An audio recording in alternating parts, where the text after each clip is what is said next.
ನಮಸ್ತೆ ಮಾಲ್ದೇಶ್ ಅವರಿಗೆ. ನಮಸ್ತೆ ಗುರು.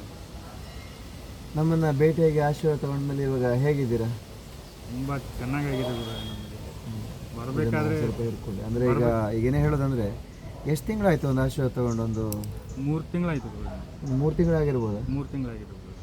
3 ತಿಂಗಳಾಯ್ತಾ ಇಲ್ವಾ? 3 ತಿಂಗಳಾಯಿತು. ನಮ್ಮ ಹತ್ರ ಆಶೀರ್ವಾದ ತಗೊಳ್ಳಿಕ್ಕೆ ಬರುವಾಗ ನಿಮಗೆ ಏನೇನು ಸಮಸ್ಯೆ ಇತ್ತು ಈಗ 3 ತಿಂಗಳ ಹಿಂದೆ?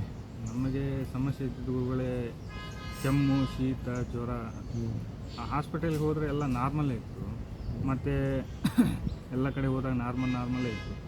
ಅದು ನಮಗೆ ಕಾರ್ಯಾಟ ಗೊತ್ತೇ ಇಲ್ಲ ಗುರು. ಈ ಥರ ಜೀವನದಲ್ಲಿ ಕಾರ್ಯಾಟ ಮತ್ತು ಹಣಕಾಸು ನಿಲ್ತಾ ಇರಲಿಲ್ಲ. ಪ್ರತಿಯೊಂದು ತೊಂದರೆ ಗುರು. ಏನೇ ಇದ್ದರೂ ಪ್ರತಿಯೊಂದು ತೊಂದರೆ. ಅದಕ್ಕೆ ನಮ್ಮ ಅಣ್ಣನಿಂದ ನೀವು ಭೇಟಿ ಆಯಿತು.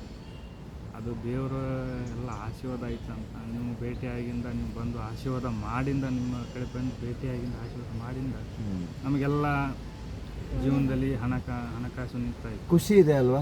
ನಮ್ಮ ವಿಚಾರ ಅಂದರೆ ನೆಮ್ಮದಿ ಇದೆ ಅಲ್ವಾ ಮುಖ್ಯವಾಗಿ? ಹೌದು.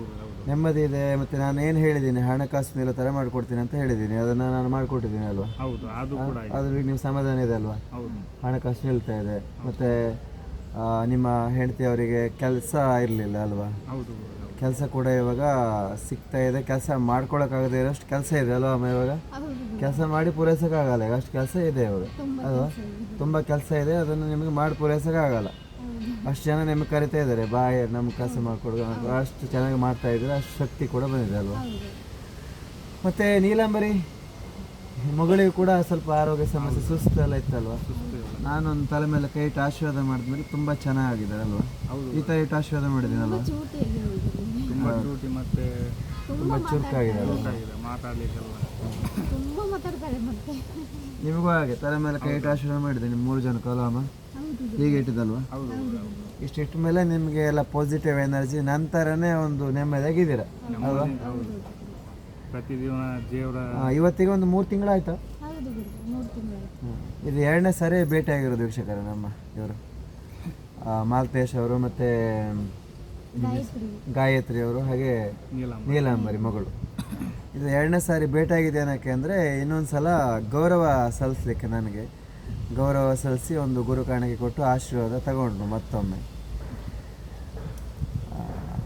ನನಗೆ ಖುಷಿ ವಿಚಾರ ಏನಲ್ಲ, ನನಗೆ ಗೊತ್ತಿರೋ ವಿಚಾರನೇ. ಆದರೆ ಇವರಿಗೆ ಪಾಪ ತುಂಬ ಕಷ್ಟ ಇದ್ದಿದ್ದು ನಿಜ. ಆರೋಗ್ಯ ಸಮಸ್ಯೆ, ಸುಸ್ತು, ದೇವ್ರ ದರ್ಶನನ ಹೇಗೆ ಮಾಡಬೇಕು ಅಂತ ಗೊತ್ತಿರಲಿಲ್ಲ. ಅಂದರೆ ಮಾರ್ಗದರ್ಶನ ಮಾಡೋರು ಸರಿಯಾಗಿ ಮಾಡಿರಲಿಲ್ಲ ಅನ್ಸುತ್ತೆ ಅಲ್ವಾ? ಎಲ್ಲ ಹೋದ್ರೂ ಒಂದು ವೇಳೆ ಸಿಕ್ಕಿದ್ರು ಕೆಲವು ಕಡೆ ಹೋಗಿದ್ರಲ್ಲ ನೀವು? ತುಂಬ ಕಡೆ ಹೋಗಿದ್ರಿ, ಆದರೆ ಸರಿಯಾದ ಒಂದು ಮಾರ್ಗದರ್ಶನ ಮಾಡಿರಲಿಲ್ಲ ನಿಮಗೆ ಅಲ್ವಾ? ನಾನೊಂದು ಮಾರ್ಗದರ್ಶನ ಮಾಡಿದ ಮೇಲೆ ನಿಮಗೆ ಒಂದು ಆಶೀರ್ವಾದ ಕೊಟ್ಟ ಮೇಲೆ ತುಂಬ ಚೆನ್ನಾಗಿದೆ ಅಲ್ವಾ? ತುಂಬ ಒಳ್ಳೆಯದಾಗಿದೆ. ಯಾಕಂದರೆ ಕೆಲವರಿಗೆ ಗೊತ್ತಿಲ್ಲ, ನಮ್ಮ ಯೂಟ್ಯೂಬ್ ಫಾಲೋವರ್ಸು, ಫೇಸ್ಬುಕ್ಕಲ್ಲೆಲ್ಲ ಫಾಲೋವರ್ಸ್ ಇದ್ದಾರೆ ಮಾಲ್ತೇಶ್ ಅವರು, ಅದಾಯ್ತಾ? ಕೊಡಿ ಅವ್ರಿಗೆ. ಪ್ರತಿಯೊಂದು ಯೂಟ್ಯೂಬಲ್ಲಿ ಫೇಸ್ಬುಕ್ಕಲ್ಲೆಲ್ಲ ಫಾಲೋವರ್ಸ್ ಇದ್ದಾರೆ. ಕೆಲವರು ನೆಗೆಟಿವ್ ಮಾಡ್ತಾರೆ, ಕೆಲವರು ಪಾಸಿಟಿವ್ ಆಗಿ ಮಾಡ್ತಾರೆ.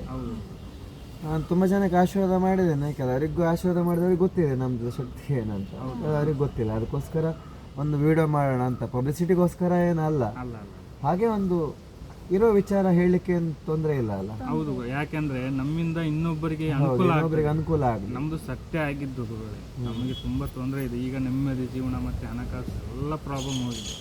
ನೆಮ್ಮದಿ ಅಂತ ಇದೆ. ಅದೇ ಗುರುಗಳೇ, ಎಲ್ಲ ನಿಮ್ಮ ಆಶೀರ್ವಾದ ಮತ್ತೊಬ್ಬರಿಗೆ ನಮ್ಮಿಂದ ಅನುಕೂಲ ಆಗಲಿ ಅಂತ ನಾವು ಹೇಳ್ತಾ ಇದ್ದೀವಿ. ಅದೇ ಮತ್ತೆ ಕಾಣಿಕೆನೂ ಹಾಗೆ, ನಾನು ಅಷ್ಟಿಷ್ಟು ಅಂತ ಡಿಮ್ಯಾಂಡ್ ಮಾಡಿಲ್ಲ ಅಲ್ವಾ? ಮೊದಲನೇ ಸಾರಿ ಒಂದು ಗುರು ಕಾಣಿಕೆ ಅಂತ ಒಂದು ಇಂತಿಷ್ಟು ಹೇಳಿದ್ದೆ, ಅದೆಷ್ಟು ಅಂತ ನೀವು ಹೇಳಲ್ಲ, ನಿಮ್ಗೆ ಪಬ್ಲಿಸಿಟಿ ಎಲ್ಲ ಕೊಡಲ್ಲ. ನಮಗೆ ಸಂಚಾರಕ್ಕೆ ಅದಕ್ಕೆಲ್ಲ ಖರ್ಚಿರುತ್ತಲ್ಲ ವೀಕ್ಷಕರೇ. ಒಂದು ಗುರು ಕಾಣಿಕೆ ಅಂತ ತೊಗೊಳ್ತೇವೆ, ತಗೊಳ್ಳಲ್ಲ ಅಂತೇನಿಲ್ಲ. ಆದರೆ ಮಾಡೋ ಕೆಲಸ ಮಾತ್ರ ಪರ್ಫೆಕ್ಟು. ಒಂದು ಏನು ದೇವ್ರ ಸೇವೆ ಮಾಡಿ ಒಳ್ಳೇದು ಮಾಡಿಕೊಟ್ಟೆ ಕೊಡ್ತೇವೆ, ಅದು ಮಾತ್ರ ಗ್ಯಾರಂಟಿ. ಕೆಲವರಿಗೆ ಗುರುಗಳೇ ನಿಮ್ಮದು ಒಳ್ಳೇದಾಗಿಲ್ಲ, ನೀವು ಕಾಣಿಕೆ ತೊಗೊಂಡ್ರಿ ಅಂದರೆ ಆ ಕಾಣಿಕೆಯನ್ನು ಕೂಡ ನಾವು ವಾಪಸ್ ಮಾಡ್ತೇವೆ ಕೂಡ. ಹಾಗೆ ಕೂಡ ಇದೆ ನಮ್ಮದು ಒಂದು ನಿಯಮ, ಹಾಗೆ ಇದೆ ನಿಯಮ ಮಾಲ್ತೇಶ್ ಅವರು. ಕೆಲವ್ರ ಹತ್ರ ನಾವು ಗುರುಗಳೇ ನನಗೆ ಹೀಗೆ ಕೆಲಸ ಇದೆ, ಕೆಲಸ ಮಾಡಿಕೊಡಿ ಅಂತ ಹೇಳಿ ಗುರು ಕಾಣಿಕೆ ಹಾಕ್ತಾರಲ್ಲ. ಕೆಲಸ ಆಗಿಲ್ಲ ಅಂದರೆ ಮೊನ್ನೆ ಹಾಗೆ ಒಬ್ಬರಿಗೆ ನಾನು ಅವ್ರು ಕೊಟ್ಟಂಥ ಹಣನ ವಾಪಸ್ ಮಾಡಿದ್ದೀನಿ, ಕೆಲಸ ಆಗಿಲ್ಲ ಅಂತ ಹೇಳಿದ್ರು. ಮೊನ್ನೆ ಎಲ್ಲ ನಿನ್ನೆ ವಾಪಸ್ ಮಾಡಿದ್ದೀನಿ. ಅಂದರೆ ಗುರುಗಳೇ ಕೆಲವರು ನನಗೆ ಕೆಲಸ ಆಗಲ್ಲ, ದೊಡ್ಡ ದೊಡ್ಡ ಕೆಲಸಗಳು ಹೇಳಿರ್ತಾರೆ. ಎಲ್ಲ ಆಗಲ್ಲ, ಕೆಲವೊಂದು ಆಗಲ್ಲ, ಕೆಲವೊಂದು ಆಗುತ್ತೆ, ಹಾಗೆಲ್ಲ ಇತ್ತು. ಮತ್ತು ಮಾಲ್ತೇಶ್ ಅವರೇ, ಈಗ ನೆಮ್ಮದಿಯಾಗಿದ್ದೀರಲ್ವಾ? ಮುಂದೆ ಮುಂದೆ ಮತ್ತೆ ಬೇರೆ ಏನಾದರೂ ಮಾತಾಡಬೇಕಾ? ಬೇರೆ ಏನಿಲ್ಲ ಗುರುಗಳೇ, ನಿಮ್ಮ ಕಂಡ ಮೇಲೆ ನಮಗೆ ತುಂಬ ಖುಷಿಯಿಂದ ಇದ್ದೇವೆ. ಈಗ ನೆಮ್ಮದಿ ಜೀವನ ಎಲ್ಲ ಸುಖವಾಗಿದೆ ಈಗ. ಹಾಗೆ ಹೌದು, ದೇವರ ದರ್ಶನ ಹೇಗೆ ಮಾಡಬೇಕಂತ ಗೊತ್ತಾಗಿದೆ. ದೇವರ ಆಶೀರ್ವಾದ ಹೇಗೆ ಮಾರ್ಗದರ್ಶನ ತುಂಬ ಚೆನ್ನಾಗಿದೆ ಅಲ್ವಾ? ತುಂಬ ತುಂಬ ಚೆನ್ನಾಗಿದೆ, ಪವರ್ಫುಲ್ ಇದೆ. ಮತ್ತು ನಿಮಗೆ ನನ್ನ ಮಾರ್ಗದರ್ಶನ ದೇವರ ಆಶೀರ್ವಾದದಿಂದ ನಿಮಗೆ ಫಲ ಕೂಡ ಸಿಕ್ಕಿದೆ ಅಲ್ವಾ? ಹೌದು ಅಲ್ವಾ? ಅದು ಬೇಕು ಮುಖ್ಯವಾಗಿ ಹೌದೌದು. ಅಲ್ವಾ? ನಮಗೊಂದು ದೇವ್ರ ದರ್ಶನ ಮಾಡಿದ್ಮೇಲೆ ನಮಗೆ ಹೇಗೆ ದೇವ್ರ ದರ್ಶನ ಮಾಡಬೇಕು, ಹೇಗೆ ದೇವರಿಂದ ಆಶೀರ್ವಾದ ಪಡಿಬೇಕು ಅಂತ ಗೊತ್ತಾಗ್ಬಿಟ್ರೆ ನಾವೆಲ್ಲರೂ ಇಲ್ಲಿ ನೆಮ್ಮದಿಯಿಂದ ಇರ್ಬೋದು ಅಲ್ವಾ? ಏನಂತೀರ? ಈಗ ನೀವು ಹಾಗೆ ಅಲ್ವಾ? ಒಂದು ದೇವ್ರ ಭಕ್ತಿ ಮಾಡೋದು ಯಾವ ಸಮಯಕ್ಕೆ ಮಾಡಬೇಕು, ಹೇಗೆ ಸ್ನಾನ ಮಾಡಬೇಕು, ಹೇಗೆ ಒಂದು ಆಹಾರ ಪದ್ಧತಿ, ನಾನು ಇವರಿಗೆ ಆಹಾರ ಪದ್ಧತಿ ಕೂಡ ಹೇಳಿದ್ದೆ. ಆಹಾರ ಪದ್ಧತಿ, ಹಾಗೆ ಒಂದು ಪೂಜೆ ಮಾಡುವಂಥ ಸಮಯ, ಹಾಗೆ ಒಂದು ದೇವರ ದರ್ಶನ ಮಾಡಿಕೊಳ್ಳುವಂತಹ ಒಂದು ನಿಯಮ, ಇಷ್ಟು ಹೇಳಿದ್ದೆ ವೀಕ್ಷಕರೇ. ಇದರಿಂದ ಇವರು ಕೂಡ ತುಂಬ ಚೆನ್ನಾಗಾಗಿದ್ದಾರೆ.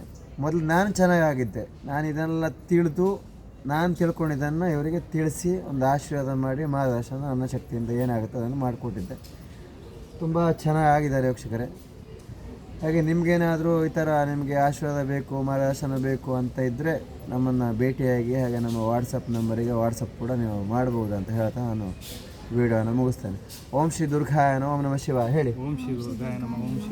ಓಂ ಶ್ರೀ ದುರ್ಗಾಯ ನಮಃ. ಓಂ ಶ್ರೀ ದುರ್ಗಾಯ ನಮಃ. ಓಂ ಶ್ರೀ ದುರ್ಗಾಯ ನಮಃ. ಓಂ ಶ್ರೀ ದುರ್ಗಾಯ ನಮಃ. ಓಂ ಶ್ರೀ ದುರ್ಗಾಯ ನಮಃ. ಓಂ ಶ್ರೀ ದುರ್ಗಾಯ ನಮಃ. ಓಂ ನಮಃ ಶಿವಾಯ. ಓಂ ನಮಃ ಶಿವಾಯ. ಶ್ರೀ ರೇಣುಕಾದೇವಿಗೆ ನಮಸ್ಕಾರ. ಶ್ರೀ ರೇಣುಕಾದೇವಿಗೆ ನಮಸ್ಕಾರ. ಶ್ರೀ ಪರಶುರಾಮರಿಗೆ ನಮಸ್ಕಾರ. ಶ್ರೀ ಪರಶುರಾಮಗೆ ನಮಸ್ಕಾರ. ಶ್ರೀ ಜಮದಗ್ನಿಯವರಿಗೆ ನಮಸ್ಕಾರ. ಶ್ರೀ ಜಮದಗ್ನಿಯವರಿಗೆ ನಮಸ್ಕಾರ. ಒಳ್ಳೆಯದಾಗಲಿ, ನಿಮಗೂ ಒಳ್ಳೆಯದಾಗಲಿ, ಎಲ್ಲರಿಗೂ ಒಳ್ಳೆಯದಾಗಲಿ. ನಮಃ ಶಿವಾಯ. ಶ್ರೀ ದುರ್ಗಾಯ ನಮಃ.